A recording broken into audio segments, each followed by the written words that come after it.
Okay, this is my video response to Idranktheseawaters How Did You Quit question video.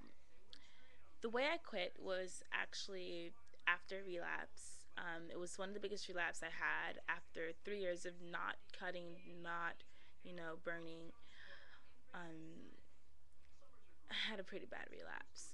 So it was that bottom that I hit that I realized this internally, like I don't want to cut ever again. Like I want and have goals for my life, and cutting doesn't fit anywhere in those goals.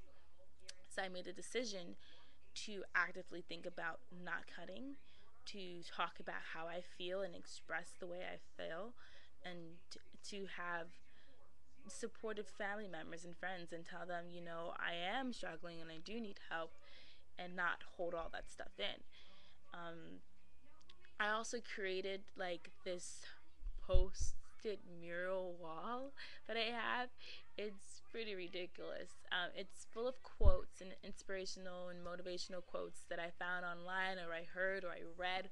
Things that I just like, inserts and stuff that I just feel good when I read them.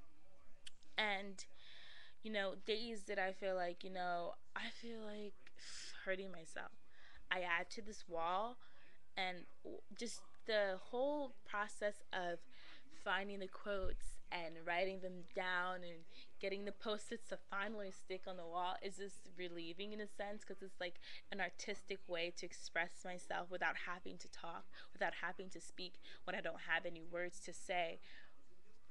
And I find it really helpful for me, and it helps in two ways: in that process, and when I look at it in the mornings or whenever I feel down or something, I could just read a quote or insert on the wall, and it's just uplifting because I pick really good ones that I really, really love, and I find them really, really helpful. So those are my tips to basically actively think about not cutting, to tell yourself when you wake up in the morning, I'm not going to cut today, I'm not going to cut today. And I know it sounds weird, but you have to actively think about what you want to accomplish and what you want to get out of you know your life. And if you don't, one day it's just going to sneak up on you, and you're going to be like, where did that come from? So you have to put it in your mind and say it, and sooner or later, before you know it, it's just going to be like clockwork in the back of your mind, and it's always going to be there saying, oh, I'm not going to cut today, I'm not going to cut today, and it's going to happen. Make sure you have supportive friends and family, whenever you need to talk, or you know things aren't doing so good and you need help, there's someone there for you. Create a safe and positive environment. Another thing I did is throw away all my tools, all my triggering things, music, posters, all that stuff that made me feel down, made me feel like cutting, or when I was triggered, increased, like intensified that feeling or magnified it. I threw those things out. And that process in itself is also self motivating, because you feel like, wow, I really can do this.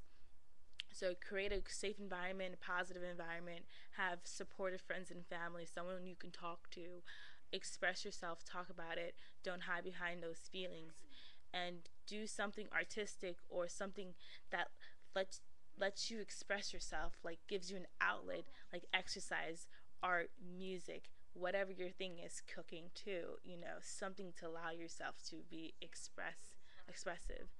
And I think when you put all those things together, you have a pretty good mix of great things. And oh, also actively think about not doing that destructive thing. So I hope my little things helped.